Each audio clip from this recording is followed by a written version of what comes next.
I would argue that like 10 CFR 50 itself is just the embodiment and encapsulation of half a century worth of like experience with light water reactors. It sort of like teaches you how do you build a light water reactor, and it's great. But like if you don't want to build a light water reactor, you sort of are shooting yourself in the foot to like perpetually do everything that was in the precedents. I think that you touched on something in terms of like cost control, because you can look at INC and there are some like specialty fission chambers and stuff that for like a safety related division of it ends up running like hundreds of thousands of dollars and all this. Sensors are very expensive. Yeah.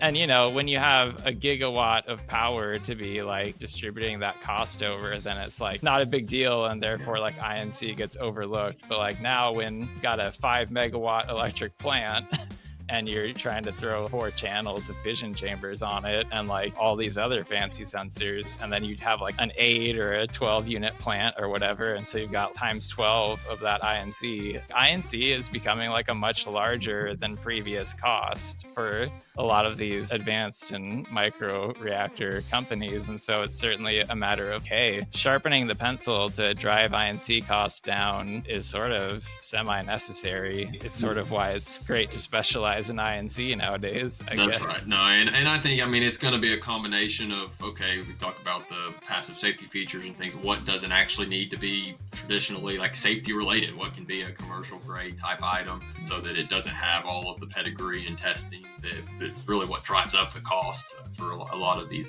items. And then especially for the first few reactors, the demonstration reactors. But after that, once you have a good understanding of how these things operate and the long-term pedigree, then you can start to really understand, okay, what do we maybe not need in some of these iterative approach in a lot of these designs. We talk about scaling and modular. For the nth of a kind design, how can we reduce some of these costs while also maintaining, like in some instances, it's really useful to have 4 channels. Some of the existing fleet, the plants that only have 3 redundant channels, makes maintenance difficult. So take out one, put 1 channel into test, and then you're down to a 1 out of 2 logic. And if a spurious trip happens or something, then you trip the plant.